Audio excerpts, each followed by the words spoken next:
of the biggest concepts that I think is most helpful for Gen Xers to start to get their arms around is the concept of rugged individualism. It's the good old American way. You go to school, you get a degree, you take care of your kids, you take care of your family unit, you buy a house. It was reinforced in your school, like perfect attendance, being number one, being a star student, perfection. So it was never really rooted in community. It was just being a good individual in American society. You weren't taught how to get and ask for support. It was, I have to deal with it. It's just me. So you were socialized to carry it on your own and to not fall apart and to deal with it as it happened and to be strong. So it breeded a generation of people who are like, life happens. We're going to deal with it as it comes. We don't have time to cry. We don't have time to deal with, we're just going to do it, whatever. It just happens. Not recognizing that you were forced into being ruggedly individual. Welcome to the Gen X Shift podcast, a show for Gen Xers who are navigating some pretty tough transitions and aren't sure how to move forward. I'm your host, Michele Walter, proud Gen Xer, former lawyer turned entrepreneur, huge Jason Momoa fan, and margarita snob. And I've navigated a lot of transitions in my life, from losing my mom suddenly to a heart attack to starting my own business. But I often did it all on my own because I was too stubborn to ask for help. Now I'm on a mission to give actionable strategies to other Gen Xers so that they can find the confidence, courage, and clarity they need to make a shift. So let's rock and roll. Hey Gen Xers, welcome back for a wild, invigorating, empowering, exciting, maybe slightly challenging conversation this week. Look, if you are here listening to this podcast, I'm guessing you're going through some shit. Speaking from my own personal experience and from what I'm witnessing going on with friends of mine, clients of mine, Gen Xers are constantly walking this tightrope. There's just a toxic cocktail of shit happening for Gen Xers right now. And so I wanted to bring on my guest, myisha T. Hill, because when I first found her work, I don't even know, I think it's been 3 years ago now, it came at just the right time for me. This conversation may not be the right time for you, and that's okay. I invite you to bookmark it, save it, come back to it later when you might feel like you have more space, or maybe you've done some more of your own inner work and healing. And this conversation for some of you might be coming at just the right time. It might be exactly what you need to hear right now. Wherever you are, my hope is that this conversation sparks something new in you with respect to understanding why making shifts and transitions in your life can be so challenging. So I'm going to do a little bit longer intro for this because myisha and I were somewhat limited in our time today, and we didn't have a chance to do a lightning round, which is okay. I want to have her back later because there's so much stuff to unpack with her. So I want to give more of an introduction and backstory as to how I know her and the work that I've been doing with her, which is stuff that I normally would have covered if we'd had more time. So as I said, I first came into myisha's work. I maybe it's been 4 years ago now. I honestly, time is, what is time? It's just a construct and it's a blur. Like so many Americans after the murder of George Floyd in 2020, I started doing my own introspection of the role that I play in systems of racism. And as part of that, I was, of course, Googling a lot of Black and brown educators and podcasts and books and all the things. And I came across a podcast called Check Your Privilege. And that word privilege isn't one that I had really thought much about. And so I started listening to myisha's Check Your Privilege podcast. I'm going to link that in the show notes. It's a limited series. There aren't a ton of episodes. And the ones that I listened to, which was most of them, lit me on fire. It empowered and inspired and lit some light bulbs in me that I had never, ever, in all of the years that I've been doing various kinds of healing work, that I had never had lit up in me before.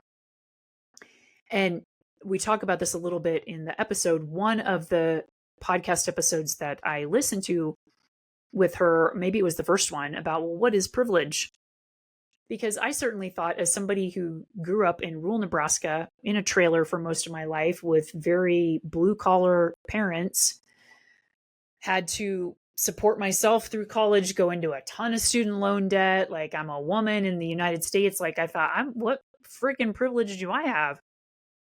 A lot. That word privilege is something I came to understand can be applied to a lot of different systems, which myisha and I talk about, that we all participate in. If you look at yourself, if you look at your life, if you look at this country, it's not one homogenous thing, despite people trying to make it that way. We are lots of different, as myisha talks about, the phrase from Bell Hooks, lots of different interlocking systems of oppression, both as a community and within ourselves. And those systems look like class systems, economic, different systems around what it looks like to be able-bodied, around our physical appearance, our physical health, systems around our different races, like your bodies of color, systems around gender, around religion, around it, like you name it, all these different kinds of systems. And so the big light bulb moment that went off for me in listening to the Check Your Privilege podcast was that, yeah, I'm a woman in America, which necessarily means that we have traditionally been oppressed, right? We have not had as many advantages as men in America.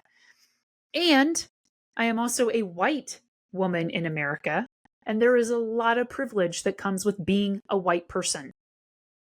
Plain and simple. So the big light bulb is that you get to be part of some oppressed systems, and you get to be part of some systems that are doing the oppressing. That's okay, right? Like, so that's how I kind of first got into myisha's work. And then I found her book, Heal Your Way Forward, which I'm going to link in the show notes. And I encourage each and every one of you to go buy a copy for your friends, your family. This book has been a huge part of the reason about why I'm still sitting here in front of you and didn't decide to drive off a cliff a couple years ago. Why I have opened up to what it truly means to be a human, a full human that has as much compassion for myself as I can and has as much compassion for other people, other humans, right? And so this book, Heal Your Way Forward, A Co-Conspirator's Guide to an Anti-Racist Future, it's about so much more than anti-racism. And I think myisha, even now in her work, doesn't limit herself to anti-racism, as she describes in the podcast. And she says it so beautifully, so I won't say it as accurately as she did. But the work that she does now in the world is about teaching people how to recover their humanity, to become a full human. And yes, part of that includes understanding how to be anti-racist. It also includes how to be anti-ableist, how to be I don't know what the word is, anti-economist, economics, class systems, whatever you want to call it. Look, myisha's community of the Co-Conspirators Lounge, which I'm also going to link in the show notes, is kind of the next entry point that I came into after the podcast, after the book. I then went into and joined her Co-Conspirators Lounge, which I've been a member of now, I think for the past two or 3 years, again, lost track. And that community has been a vital part of me being able to understand myself better, to understand and create compassion and space for other people better, and to really continue to have the knowledge, the love, the strength to do the work that I want to do in the world. Her Co-Conspirators Lounge is not a place where you are going to come in and you're going to be told what to do and when to do it and who you should be. There are so many different types of people, different backgrounds of people, different viewpoints, even different political viewpoints in that community. And that is exactly what we need right now, is healthy conflict. I don't even know that I love the word conflict. It's just healthy dialogue. Space for people to be their full human potential. Space for people to come in and be accountable for the kind of work that you want to do to heal your way forward, as myisha's book says. So again, that's a very long intro, but I felt it was important because my greatest hope for folks who are listening to this episode today is that you have a very important, beautiful, precious seed planted for you about how you can start to get curious around the systems that you have grown up in, the way that you were raised, the messages you got in your childhood, how all of those are impacting you in this moment as you sit here and listen to this podcast, and therefore impact your ability to make shifts and transitions and the bigger life changes that you are either being forced to make or that you want to make. It all comes back to being able to heal our way forward. And we don't do that in rugged, stereotypical Gen X, individualist fashion. We do that in community. We do that by being vulnerable, by leaning on and getting support from others, and by learning that shame, which is going to come up on any journey that you're going through, that shame has its place. Shame is a teacher. Shame is not something to be afraid of, to run away from, or to shut you down. Shame is there to show you that when you can move through the shame, there's something brighter, more empowering, lighter, bigger on the other side of that. Shame doesn't mean, oh, shut it down, run the other way, throw the books away, don't get that education. Shame is actually something coming out of the dark into the light. And so if you're feeling shame come up around how you look, how you're not able to do what you used to be able to, how you picked the wrong career, how you treated somebody, whatever shame it is that you are experiencing, it's not there to shut you down. It's there to be a teacher and to invite you to begin to heal your way forward. All right, I've said enough. It's time to get into this conversation with myisha. I'm going to link all of her books, podcasts, community resources, references that she says in the podcast. That's all going to be in the show notes.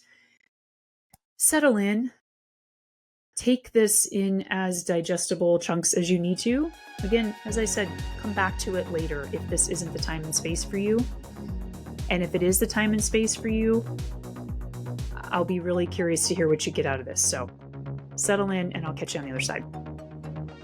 Hey, myisha. Thanks for coming on the Gen X Shift podcast. I have been really excited and hopeful to bring Gen Xers this conversation with you. And while I think we could have like a month-long series, we're a little limited in time today. So we're going to keep this focused and move through some material very quickly. But I want to just give you a chance to say hi to folks before we jump in. I'm good. Hello. Thanks for having me today. Definitely grateful to talk to you and get to know some Gen Xers a little bit more. Me being a high-end millennial, very close to that generation, but excited for our conversation.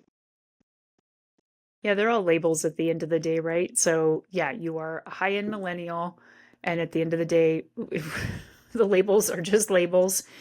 It's, I think, just more a point of curiosity of when and where we grew up in, and as we're going to talk about, the systems that we grew up in have influenced our mindsets, our beliefs, our way of being in the world. And I think as between Gen Xers and millennials, a lot of that is shifting for the better.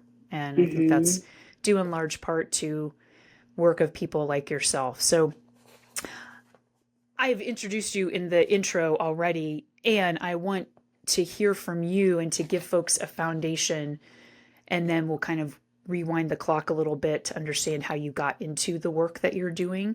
But I want to give folks sort of the foundation of how you describe the work that you're doing in the world right now. If I were to describe it right now compared to years ago, I'm helping all of us recover ourselves from whiteness and the ways that it has, within and across racial difference, fed us the lie that it is better to be codependent and ruggedly individual and to lean into the work of authenticity, self reclamation, self awareness, community care, and as Bell Hooks would say, self actualizing in the community through radical honesty, openness, curiosity. And really, it's all a work about love. If I were to think about Bell Hooks, at the end of it, it's getting to love and naming and reclaiming, I think, as we recover from the systems of domination, which are imperialism, capitalism, ableism, white supremacy. I just got That's my goosebumps work. listening to you describe that, because there's a lot of kind of big loaded terms that maybe a lot of folks haven't heard of, and we're going to get into some of those today. Yeah. And as I've learned from doing my work with you over the last few years, I want to invite folks to pause, to take a breath when you need to, pause the audio, the video if you need to, find something that like feels comfortable. If you want a blanket, or you want to, pet your dog or cat while you're sitting listening to this, because if you haven't been exposed to this work or some of this language before, it might feel a little unsettling for you. And even if you have been exposed to it, it can still feel it's still unsettling for me at times, right? So the point being, like, take care of yourself as you're listening to this episode, and reach out to either of us with questions. So thank you for that beautiful, beautiful description. And Thank you. I'm, of course, linking this in the show notes, but you have a book that I have recommended countless times to people, which is Heal Your Way Forward. That is part of what brought me to you, in addition to your previous podcast of Check Your Privilege. And I wanted to just read, if it's okay, a quick passage from it, because I think it does describe a lot of what you just mentioned, and kind of, again, lays the foundation for what we hope folks can walk away from this episode with. So this is on page 33 and onto page 34, where you write, "When I think of awakening, I am referring to that exact moment when you know that something has to give. The moment some call, quote, rock bottom, where your mental health is so impacted by grief, shock, despair, or desolation that you find yourself staring at the red pill or the blue pill, knowing that you must make the decision to change. Like Neo or Alice in Wonderland before him, this rock bottom is, in fact, our great opportunity to see how our world is just a construct, a matrix of socialized ideas." Mm-hmm. That gives me goosebumps just reading it. So thank you for those Yeah. words. And we're going to get into some of the concepts that you talk about in this book. So take me back just a little bit. I know you have a beautiful backstory that you share in your book, that you've shared in other places with your work, but kind of take me back to give me a little history of myisha, what life was like for you growing up, how it kind of set you up to do the work that you're doing in the world, and how you got to where you are today. Sure. So I was born in Chicago, um, raised in matriarchy. So my grandmother was kind of like the person who held down cousins, uncles, aunts, my mom. Um, and I grew up when I was about 3 years old. We moved to Berkeley, California with my uncle. And then my grandmother got sick, so we moved back to Chicago. I remember when I was growing up between kindergarten and fourth grade, I grew up in an all black school. Um, and all I heard was how amazing it was to be black. Um, all I recall was our pride. So we'd sing the national anthem, the black national anthem, and then we had a school song. So it was a lot of pride in being black. Um, a lot of pride in Black history. I mean, we went back to Egypt. So even the story of enslavement, I did not hear the story of enslavement till fifth grade in Concord, California. We'll get there. So I grew up in predominantly black school in an all black neighborhood on the south side of Chicago from kindergarten to fourth grade. Fifth grade, my mom saw what was happening to young black girls in Chicago getting pregnant at early ages. And they wanted to move my grandmother to warmer weather, so we moved. I got sent to live with my aunt in Oakland. Oakland reminded me of Chicago. There were a lot of Black folks there, and then we moved to Concord, and that was a wake up call. That was the first time I was around a whole lot of white people. And that's when I learned the story of enslavement. So imagine going for 4 years thinking that, like, you're Black, you're liberated, you're amazing, you're beautiful, and then going into a population of people who look down on you, down on your culture, and learning about Black people being enslaved. And I remember saying, I feel sorry for those people.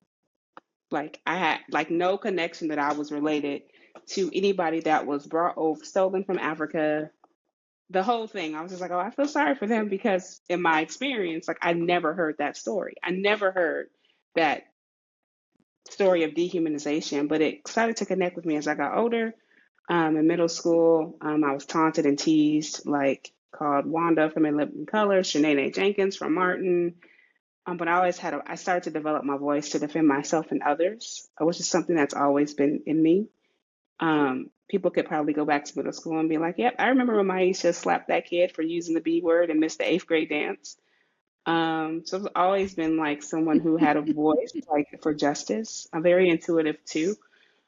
Um, and so it was like literally learning how to assimilate and move into white culture, where I started to recognize like the ways in which white folks act and behave. I grew up around a lot of rescuing, saving, assimilation, class. So I never had the words, but all of the the intersectionality, like Kimberly Crenshaw talks about. Like, I grew up in that, and so that was really interesting to grow up in that dynamic.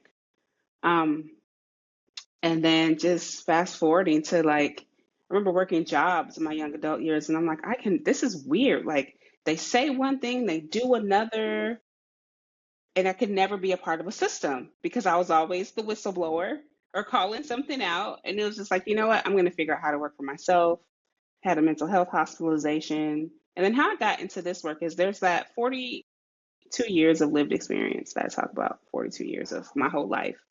Because my life experience is so valuable, and it gets discredited in this system that prides pieces of paper for value versus your own life as that tool.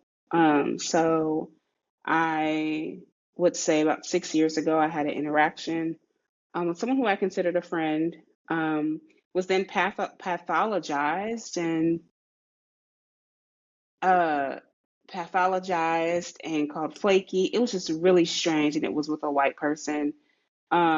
We tried to go to do like an MVC reparative session, where then the white person and the Black person who was a therapist started saying things like, oh, sometimes, maybe it's your depression that got in the way of how you showed up. And I said, stop right there. We're not going to use my mental health as the reason why this happened. That's not okay. But then I told them both, I'm going to start something that's going to help white women. At the time, it was just women understand their impact on Black and brown bodies and our mental health, because my mental health has truly been impacted. I worked with a friend and coach, Valerie Moore. She said, what do you want to do? I said, I'm going to check your privilege. And she was like, what? So, yeah. So we broke down everything you see me do today. I wrote out 6 years ago, from the Co-Conspirators Lounge to books to courses to one-on-one coaching sessions to help. At the time, it was white women recognize their how their collusion in these systems impact Black, Indigenous, and all bodies of culture from a mental health perspective. And that now that I've gotten older in my work and just see life a lot differently, I really work with all bodies of people who want to recover from this system and how harmful it is for all of us. And white bodies there's still specific deep work that needs to be done, and that's the work that I traditionally do with white bodies, and then I do circles with Black and brown bodies, reparative circles, healing circles, introducing water and nature work with Black bodies to reclaim our sense of autonomy. Same work, similar to white folks, but a lot different. Um, it's all healing at the end of the day. So really just my life experience, a fallout with a friend, um, and then here we are today. That's a really powerful journey, and I deeply appreciate you sharing that. And one of the things I hear in that is you, as you say, recovering, reclaiming, going back to what you had initially when you were very young, that Hmm. that sense of community and culture and beautiful. And it wasn't until you had that story told to you about enslavement that things started to shift, and you go and you live in these systems, these interlocking systems of oppression, which is the term by Kimberly Crenshaw that you mentioned, that you start to realize, oh, Oh like look no, at all that interlocking. these systems are doing to me. Yeah, Go ahead. it's just real quick. Interlocking systems of oppression are bell hooks, and Oh, intersectionality is okay. Kimberly Crenshaw. Thank you. I appreciate that You're distinction. welcome. Thanks. Because yeah, Yeah, I think I had misassigned that. So, that's okay. so let's define those, and then I want to kind of get your perspective on healing and why you entitled the book "Heal Your Way Forward." So, Hmm. for folks who don't know and are kind of being exposed to these terms for the first time, when you talked about growing up in these interlocking systems, what does interlocking systems of oppression actually mean? It's the way in which capitalism and ableism, um, and colonization and white supremacy kind of interlock and define our reality. So, bell hooks, this is the work of bell hooks, right? She says that if we only focus on capitalism, or if we only focus on ableism, and ableism is the way that disability shows up, right? If we only focus on one issue at a time instead of thinking about how they function simultaneously, we're always essentially labeling ourselves and only focusing on that one label. But when we look at the ways in which colonization, capitalism, okay, let's think about black bodies specifically. If we look at how the black body was colonized, taken from land, and or there were black and brown bodies on in America, that's a different conversation around history. But if you look at the ways that the body of black folks was colonized and brought over and capitalized, the labor, right? And then if we look at ableism within that system, the way that black bodies with disabilities were either on these boats, thrown out, murdered, right? Even on this land, othered, or put in mental health institutions, right? So that we have the ableism. When we look at all the ways that these systems intersect, it's similar to intersectionality, but it allows us to decolonize and acknowledge the internalized racism, the internalized systemic systems within people of color. So if I only focus on white people and white supremacy, I get to other white people. But when we look at these interlocking systems of domination, I too get to name my collusion and the way that all of these systems have harmed me, and I can also cause harm. I remember when I watched or listened to one of your Check Your Privilege episodes, I don't remember what it was, that light bulb just went on for me in terms of what you're describing. Because as a white woman, I think it's very easy for white women to feel that they are not privileged, that they are disadvantaged because we've been oppressed by men, by the patriarchy. That is true. And we are also part of these other systems, as you describe, of oppression because we are white, for example. We are part of the white supremacy culture that oppresses other cultures. And so I really have found that concept of interlocking systems of oppression very helpful for me because it allows you to see where you are both oppressed and where you are the oppressor, because both are true. Both are always true, right? We can be oppressors as I'm a very able bodied person. My actions can be very oppressive toward people who are not as able bodied. And the same thing goes for caste, for money, for, economic systems, like you name it. We are all each oppressed and the oppressors. So I found that very liberating. Other folks may not, but the invitation is to start to lean into it gets to be both, which I think is where your book comes into play. So tell me, why did you choose the title Heal Your Way Forward? So Heal Your Way Forward was based on this framework that was kind of reminds me of the hero's journey. And it was called the co-conspirator's journey. And so I was like, okay, what am I saying with the co-conspirator's journey? Like, what am I inviting people to? Was the question that, or I believe Kristen or Rebecca asked me. And I'm like, I'm inviting people to heal. And they were like, heal towards a liberated future or something. And I'm like, heal forward, journey, future. Like we were on this call, and I'm like, oh, it just came, heal your way forward. And then Kristen or Rebecca, can't remember, like, oh yeah, the coach guide to an anti-racist future, right? So heal your way, it just kind of came because the goal is when you look at the coconut journey, listening, learning, taking action, shame, turning the light on shame, unpacking where you fell off track, repairing if necessary, and doing it all over again. It's just like, oh, that's a journey of healing because healing requires you, like, as you're evolving and healing, like, you're going to continue to cause harm. You're going to continue to feel shame. But the goal is to look at that, pull out the lesson, and move forward.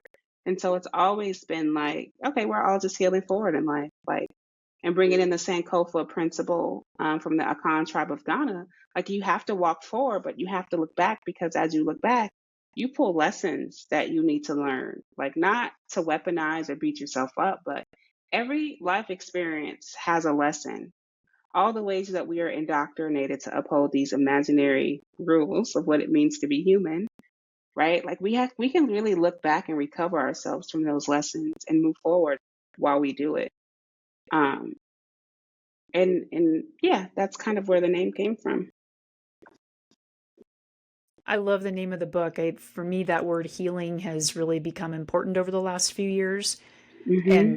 And for me, it's a fluid concept. Like there's, at least in my experience, there's no endpoint to healing because, as you said, we're always kind of looking back and getting the feedback and continuing to literally heal our way forward. So I love that title. I want to bring this back to really make this concrete for folks of my generation who might be thinking, what does all of this have to do with me and this point I'm at in my life where I'm feeling hopeless, lost, trapped Yeah. because I have a lot of physical changes going on. Maybe I've got diagnosed with a physical illness. That's been the case of a lot of my friends lately. Or I'm watching my parents age and die, and I'm still trying to take care of my kids, and I'm trying to plan for retirement. Oh, and I'm miserable in my career. Talk about interlocking things going on. Gen Xers are right in the midst of all of that. So, one of the biggest concepts that I think is most helpful for Gen Xers to start to get their arms around is the concept of rugged individualism. And Mm-hmm. so maybe that's a good place to start so that Gen Xers can understand what that is, how we as a generation have really taken that too far, and how we can begin to heal our way out of rugged individualism and why we'd want to. So start by telling me what's your perspective on what rugged individualism is? Yeah. Oh, I might go off track. Sorry, Michelle. Sorry, not No, there is sorry. no there's no such Um, thing as off track. It's all so related. the reality is that many Gen Xers were raised by the silent generation. And essentially, the silent generation, they didn't talk about much. You keep on keeping on, and it's the good old American way. You go to school, you get a degree, you take care of your kids, you take care of your family unit, you buy a house. It was reinforced in your school, like perfect attendance, being number one, being a star student, perfection. So it was never really rooted in community. It was just being a good individual in American society. So here you are, after being watching your mom, like things would happen and she'd be like, oh, this is just the way it is, right? You grew up with a generation of women who really had no access to their own capital, their own bank accounts, right? That law passed in 1974. I believe it's called the Fair Credit Act. So many of your mothers had no rights. Things just were the way they were, and they just dealt with it. So if you lived in a home where things were the way that they were and all you knew was to suck it up and deal with it, and Maybe your mom had help. Maybe she didn't have help. She was raising maybe two kids, sometimes more than two. Maybe there was a black or brown nanny that caretook you and nurtured you. Who knows? But if you were raised in that environment where your dad worked a full-time job and your mom just accepted whatever she had to accept, whether it's alcoholism or her own pain that she weaponized against you, you weren't taught how to get and ask for support. It was, I have to deal with it. It's just me. I have to be perfect because if I'm perfect, my dad won't get mad, my mom won't get mad, my grandparents, I forgot what generation they are before the silent generation.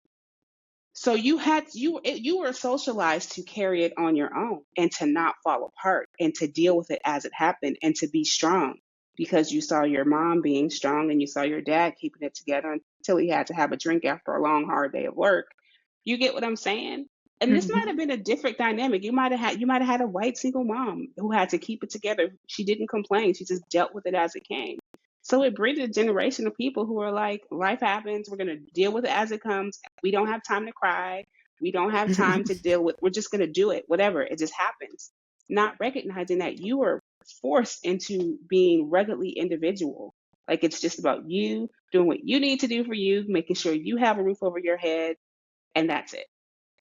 So we have Yep. this generation of folks who are ruggedly independent and think they have to do it all themselves, that you have to hold it all together. And now here you are, your body's falling apart. You're comparing yourself to who knows what the media is putting in your face. You're getting ill, you're getting diagnoses. And it's like, oh my God, I have to figure this out myself. And you actually don't. You actually were socialized to believe that. And you give yourself permission. No one can do it for you. Just like most Gen Xers do things for yourself, you have to give yourself permission to say, well, what is community? And what is community care? And how can I learn to ask for help?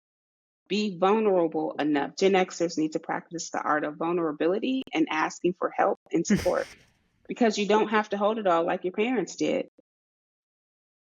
You don't have to carry it all by yourself, but it requires honest introspection and honest interrogation of what it truly means to ask for the help that you need.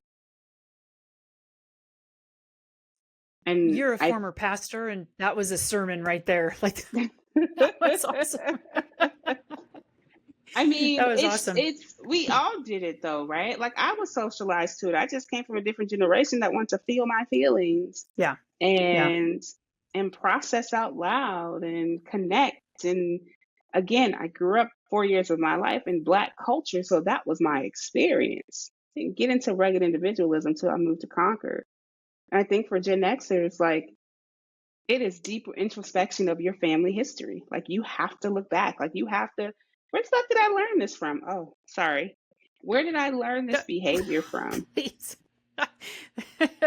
Please drop the F bombs. It adds flavor. That's what this podcast is about, is being Is authentic. Yeah. where did I learn this? And it's like taking Mm-hmm. ownership. Where did I learn this from? Mm-hmm. Is this making me Yeah. unhappy? How do I practice the vulnerability to say, I need support. I can't hold this on my own. And I think a lot of Gen Xers struggle with saying, I can't do this alone because it has been socialized in your school system, in college, at your job. Like you are socialized so heavy to not complain, to just do you got to do what you got to do. And I hate to, what was it like watching your mom and your dad? Just go back to childhood. Was there a curiosity moment when you just watched them doing what they had to do? Or was your imagination taken from you because you had to suck it up?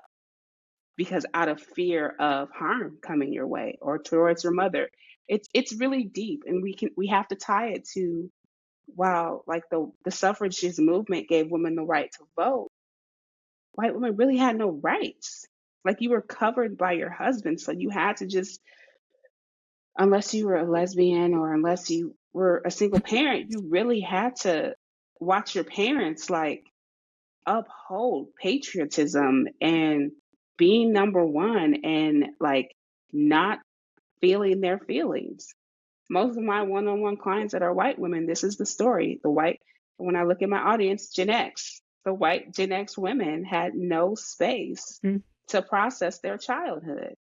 And that's what else is needed is when you Mm-hmm. start processing your childhood, you start to be like, that shit wasn't normal. No 8-year-old should be fucking, I should be cooking dinner for my siblings. The heck? Right. Because my mom I wanted to shouldn't go be to home. social hour? Yeah, home by ourselves, like literally holding down the fort. That's why a lot of us were latchkey kids at the age of like 8, 10. I was babysitting my brother by myself when I was 11 years old. That's a lot of Right. responsibility. So And I just that's want to the add, other thing. You oh, go guys are ahead. parentified. Mm-hmm. Yeah. Like you were parents of your younger siblings. So you like your level of maturity is like not just your siblings. Sometimes you have to parent your parents even as they age, but that's a whole nother thing. It's another podcast. I just wanted to add to that, too, something that, well, two things that hit me as you were talking. The first one, when you were talking about I can't, it never dawned on me until just now how many times my mother said to me, I don't want to hear you say I can't. And I get why, like, she was trying to empower me to say you can. And the message that came across through being told, don't say I can't, is this messaging of like, no matter how challenging something is, I can't recognize how difficult it is, right? That I just got to suck it up and keep moving through it and find a way. And that made me very, very ruggedly independent. The second thing, and this Wow. I want to point to work that you do in this, and this is why this hit me as you were talking, is that a lot of us too, we were raised by boomers. And so in that generation, like if we were born late 60s, early 70s, that's when we started seeing our boomer moms and even maybe our silent generation moms going back to work. And this is when we started to see the rise of white feminism. And the reason this something just clicked in me and listening to you, and because this is what you talk about in the workshops that you've done around white feminism, is that in that movement, the pendulum swung so far in trying to reclaim or claim for the first time white women's independence and rights. Like it swung so far because they were concerned about power over as opposed to power with. And in Mm-hmm. that implied very rugged individualistic tendencies. Like, I'm a white woman, hear me roar, I'm going to do all this by myself, which there's a healthy side of that for sure. And it swung too far. And so seeing like my mom went back to work when I was in elementary school and Yeah. seeing her be like, I'm doing it, like I'm doing my thing was great. And it went a little too far at times. So that just kind of clicked as you were talking about that. Yeah. It's interesting, right? Like I grew up like I think my mom's boomer. I'm not sure. I don't remember. Yeah. And I remember saying, it's okay for you to say you can't do it. It's okay to say that. And there was always like an and you just keep trying, right? So it's really interesting to hear how some of our moms just took on this like, never say that. I always heard, yeah, you can say that. You can say that and you keep trying, right? It's really interesting how parenting was different when you think about matriarchy versus patriarchy, right? And when you think about a lot of moms did have to go to work and did have this kind of white feminism, you can do it attitude, but where was their vulnerability and their softness? Right. Because Right. that's why a majority of the white women I work with, it's so hard to even know where your body is. Most women and some men that I work with are so busy in their head. Yeah, you might go to the gym and work out. Yeah, you might do yoga, but there's a hard time connecting the head to the heart to the hands. You're either in your head all the time. Even when you're working out, you're in your head. Like even when you're working out, you're worried about what you look like compared to a Yep. different woman in the gym. The Yep. comparison trap that women, I've done it too, but I've learned to be like, fuck, I'm just here to make my body feel good. I can't worry about what somebody else, but it's for white women. There is in the work that I've done with white women, there's definitely competition, comparison. It's that rugged individualism. You have to look better than the next woman. The next woman is never your sister unless you get into like Mm. those spiritual woo woo white women spiritual groups. That's a whole different form of cultism that I can't talk about today either. So coming back to the Gen X conversation, it's just like, can you can you revisit some of those old stories from childhood and begin rescripting a new narrative for yourself? So, can you Yeah. say, okay, Which is I where the saw my topic of, mom do this. Can I do something different to move forward? yeah, that's how I think the topic of shame comes in, because we start to look back, and then just in my own experience, we see, oh dear God, look how badly I was fucked up. Now, like, how Hmm. can I even begin to course correct? Look at all the damage I've done to other people over my life, and I didn't even know it. Like, for me, there's a lot of guilt and shame that comes up around my own healing, which can get in the way of healing. And Right. so I think it's important for a lot of Gen Xers to understand is that as you start to do this healing work, you may start to feel shame come up. And so what have you seen is the invitation of shame? How do we move through the shame in our healing journey? Well, shame is the teacher. You have to start seeing shame as the teacher and the invitation of growth. And that's where I like to use what I call my four S's. It's to witness, you have to slow down, move through self connection, self empathy practice. We do that with nonviolent communication. And so that's like your observations. Oh, I feel shame. Your beliefs, all the I believe that I'm horrible. I believe that this, right? Your feelings. I feel sad. I feel hopeless. But what are your needs? Because your shame can help inform your needs. I have a need for connection. I have a need to be seen and known. I have a need for whatever. And then a request of yourself. Every time I feel this shame, I will move myself through a self connection process. And then you move into self compassion because you can't really practice self compassion until you have self connection. Um, and so slowing down, self empathy, self compassion, and that takes you towards self love. And shame is a beautiful teacher of love. We just have to allow ourselves to slow down and witness it. I think there are so many different bodies of work around shame. And for me, I talk about Bell Hooks is just like alive in me so much. She says that shaming is one of the deepest tools of imperialist, capitalist, white supremacist, ableist patriarchy because shame produces trauma and trauma produces paralysis. And so it's really important, I think, for Gen Xers to understand the work around shame and self empathy and self connection. Otherwise, it just stays stagnant in your body and you will disassociate from it until you face it. And when you face it, you can feel it and do something about it. So I think just seeing shame as the teacher, right? Shame is a big teacher, and I know everyone likes to quote Brene Brown when they think about the work of shame, but I want to cite some Black women when I think about shame. And Bell Hooks, um, when I watched Bell Hooks memorial uh, from Berea College, you see Brene Brown talking about her first experience to become a great educator was from Bell Hooks. And I think about how much of Bell Hooks' work has inspired her work around shame and shaming. And my deepest invitation to anyone listening is shame is your teacher. And it's really here to help you grow. You just have to, like, ooh, get over the fear of being vulnerable.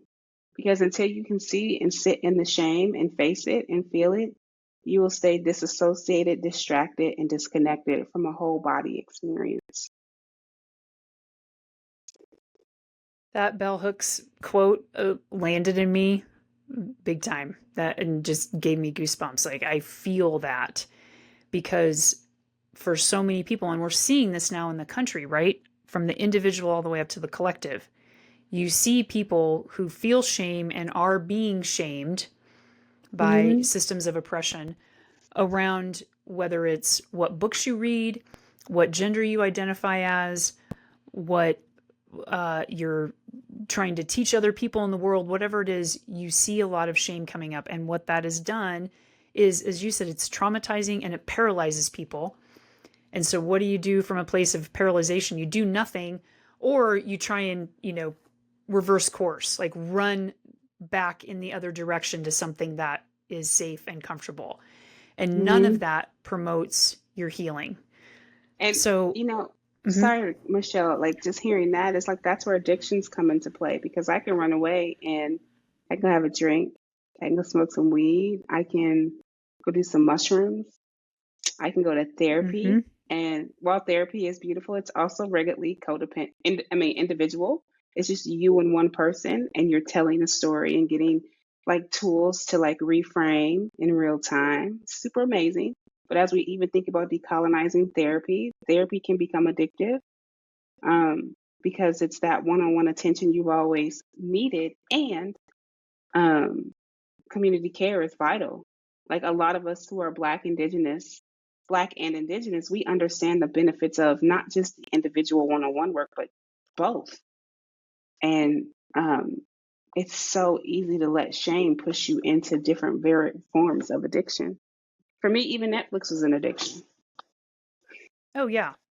And I just want to highlight, like, that is one of the central tenets of your work is this notion of addiction. And I remember when I took, I think it was your Breaking the Addiction to Privilege course, like 1 or 2 summers ago, and you, excuse me, you kind of defined addiction in a way that really set a light bulb off for me to not just think about addiction as a substance or as gambling or as sex, that it's broader. Hmm. So, can you tell us how you define addiction? Holy moly. Okay. So basically, when I say you're addicted to whiteness, you're addicted to white cultural behaviors. And addiction is basically being addicted to a substance, thing, or activity. So let's say you're a white person and you started your liberation journey. Um, you can easily move back to comfort. It's so uncomfortable. I don't like the discomfort, so I'm going to move back to the behavior of comfort. So I'm going to start heal your way forward. And the minute myisha says, as a white person, I'm going to close it and be like, nope, you will not other me.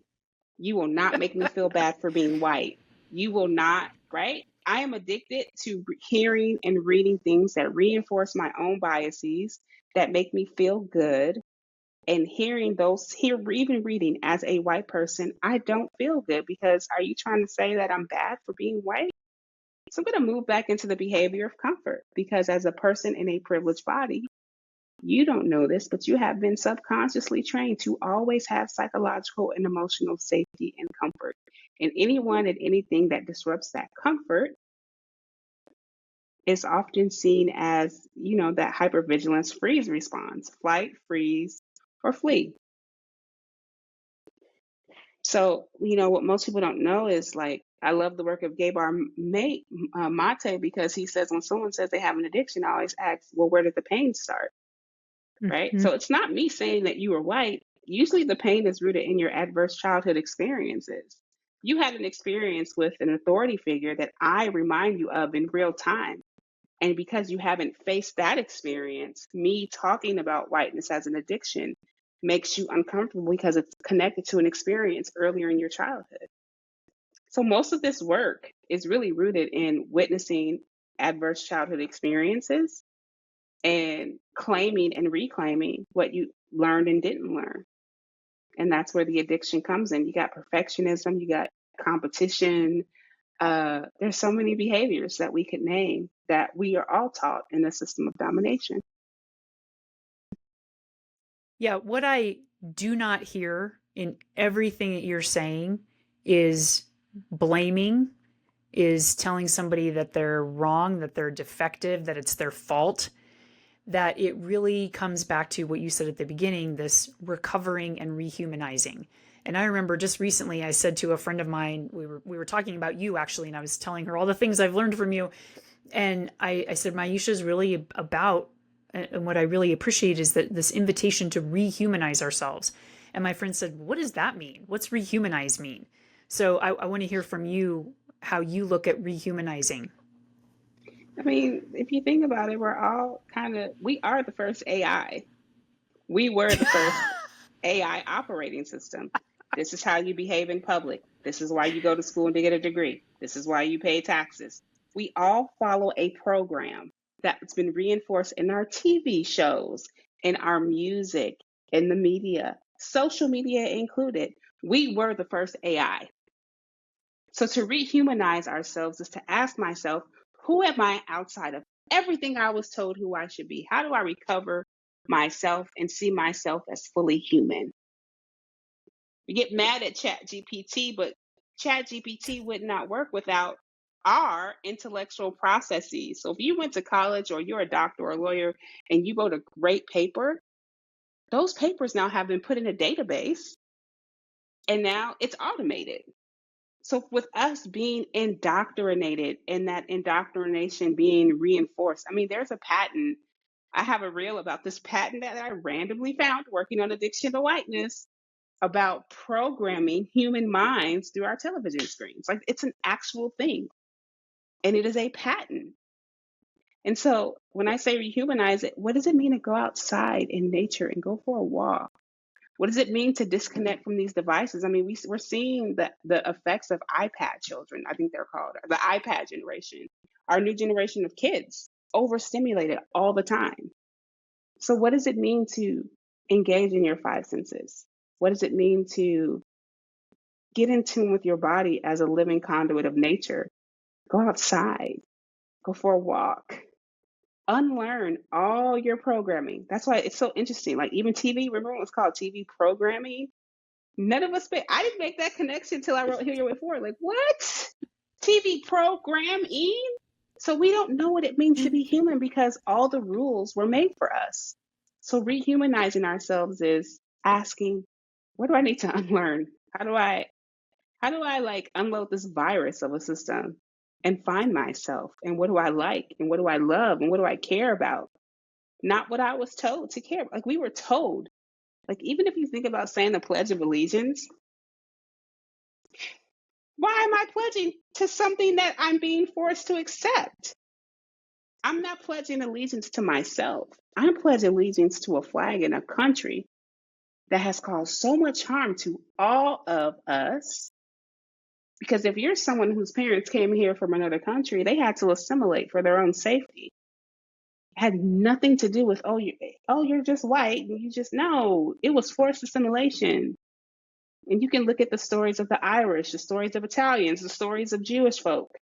Forced assimilation for their own psychological and emotional safety. You were programmed, all of us.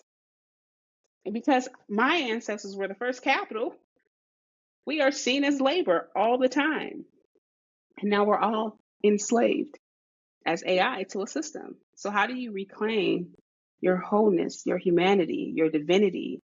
Like it's all there. You have to reclaim it and recover it for yourself. And one of the best ways to reclaim that is to be in community, which Yep. comes back to the rugged individualism, getting over the belief, it's just a belief, it's a story, bullshit story you've been fed, that you have to do everything on your own. And while a certain amount of independence is great, I love being able to do some things on my own. Thanks to you and the work that I've been doing, I have leaned into community and vulnerability and support in ways that I never thought I would over the last 2 or 3 years.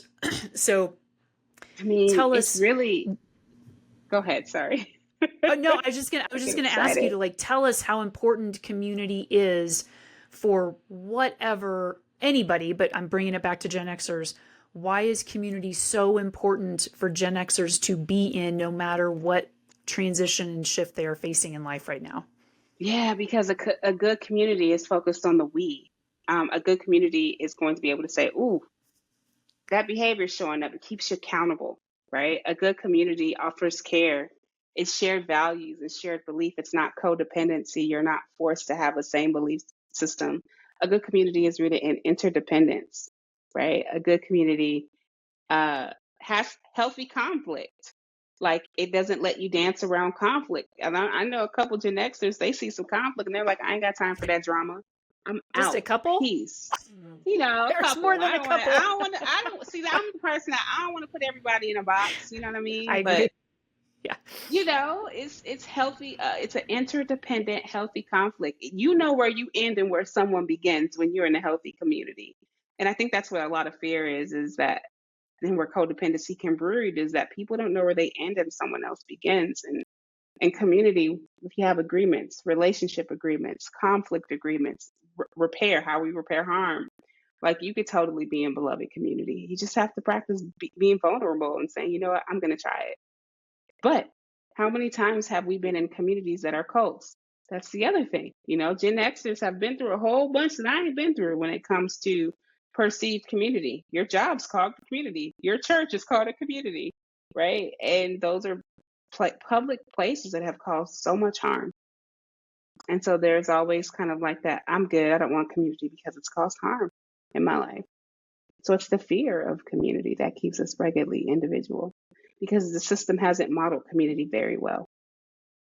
No, because if you are in, which we're all in those kinds of communities. So if you are in one or you notice you're about to be one, these communities that are like basically faux communities, what they really want to do is adapt and mold you to their way of thinking, to their agenda. That's why you say cults. I mean, it's no joke. Our workplaces, our churches, so Yeah. many of our social groups are in that, like, conform to us. And what I have loved about your Check Your Privilege, or the Check Your Privilege in the Co-Conspirators Lounge community, is that there is a whole host of different ideologies, different bodies, different ages, different genders, the whole gamut. And we don't all agree at all. No, There is healthy it's conflict in there. it's been healthy conflict, all right. And the wildest thing Especially is, lately. I know. Shout out to the collective. Love y'all, all y'all. The wildest thing though is there have been times I hear people talk about the work that I do in our community, and I'm like, you're making it sound like a cult. We need you to say this differently. Because for some people, it feels so good to feel like they're in liberated space that some of the language, I'm starting to think about like a playbook. So like, hey, if you have this experience, don't say myisha so much, because it's like, that's gonna turn me off. Like, who is this lady? Are you in a cult? Like I've said for a full year, this is a community, not a cult. You can talk about your experience without overly praising me, because that's starting to sound like codependency.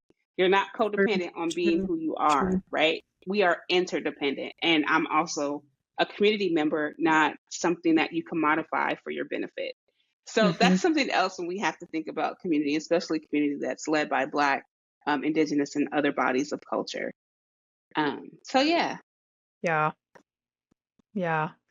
Well, I know we need to start wrapping up for time's sake, and I want to let people know where they can find you. And before we do that, though, I want to ask you, what is your greatest hope for people in their healing journeys? I think my greatest hope for people is for all people to know that they are whole and human, and that they essentially, um, they are not broken. None of us are broken. None of us are broken. We just live in a system that reinforces that we are. Um, I think that's my greatest message: is you're not broken. You are right where you need to be. Isn't that what my book says? Welcome to exactly where you need to be. And that it's all just a one step at a time process. Yeah. Thank you for that message of hope. That lands for me. And I'll, of course, have everything linked in the show notes. And I really invite people to come join us in the Co-Conspirators Lounge, because it's a fabulous experience. Folks, where they can find you if they really want to check out more of your work. And of course, I'll have it in the show notes too. Sure. Two things. If you want to check out our Co-Conspirators Collective, you can go to checkyourprivilege.co, and you can find me at myisha.com. So happy Awesome. to connect and reflect and be in community with everyone. Ooh, all right. How you doing? Did you hold on for that ride? I felt like we could have gone on for hours and hours and hours. And I could tell Myisha was getting fired up about stuff. I was getting fired up about stuff, which is so cool, because when you start to have all those little light bulb moments going off, it just gets so exciting, because you're like, oh, like, look at all the stuff that I didn't know before. I want to check in with you to see what's coming up for you. How did you feel listening to this episode? Did you feel kind of challenged? Did you find yourself saying, I don't believe that shit. That's bullshit. I'm not privileged. I'm not, like, what were your reactions that were coming up? Whatever they were, they are valid. You are exactly, as myisha said, where you are supposed to be right now. And I invite you to lean into the invitation to get into community, to reach out to me, reach out to myisha, join the Co-Conspirators Lounge. Just knocked my book off. Don't do this journey by yourself. So if you're feeling agitated, feel like something rubbed you the wrong way, good. That's a good thing. Good. If you're feeling excited, inspired by this, also good. Feel free to leave me a comment, send me an email at podcast@lifefromthesummit.com. I read everything, respond to everything. I don't want you to do this work by yourself. I did it. I still do it. I'm still guilty, for lack of a better word, of doing a lot of things by myself. I notice now, though, when I get in those patterns of I'm just going to hunker down and do it all myself and nobody can help me. Nobody can do it as good as I can do it. Nobody understands me. That's all bullshit. It's all bullshit. Bullshit. Remember that game, Bullshit? Bullshit. I'm calling bullshit on whatever story you're telling yourself right now. Bullshit. Okay? Take a breath, as myisha said. Slow down. Self-connect. Connect to what's going on in your body right now, in your mind, what's buzzing, what feels like it's shutting down, what's lighting up. Practice some self-compassion. Know that whatever is coming up for you, everybody experiences these things. You are connected to other people in your experience as a human being, and that you deserve some kindness. So show yourself some kindness, some compassion, some encouraging words, and then practice some self-love through those kind actions. Like go get some tea right now. Go get some coffee. Go pet the dog or the cat. Go for a walk in nature. Reconnect with nature. Splash some water on your face. Let's start to embody and operationalize these practices and teachings that myisha talked about. I'm going to go do the same myself. I really hope I get to see you in the Co-Conspirators Lounge. I hope I get to see an email from you or a comment letting me know how this episode landed for you. And remember that if you are interested in continuing to understand how you can start to make these small shifts, these small transitions in life so that you can move through these bigger changes, you might be interested in my GenX Shift one-on-one coaching program. I'll include information on that in the show notes. It's at lifefromthesummit.com/GenX Shift program. And that's it for this week. Thanks so much for tuning in. I really appreciate the human being, whatever your backstory is, whatever your current story is, whatever you're going through, whatever you've done, not done. I appreciate you as the human being who is here in this moment. So thank you. And until next time, stay gold, Gen Xers.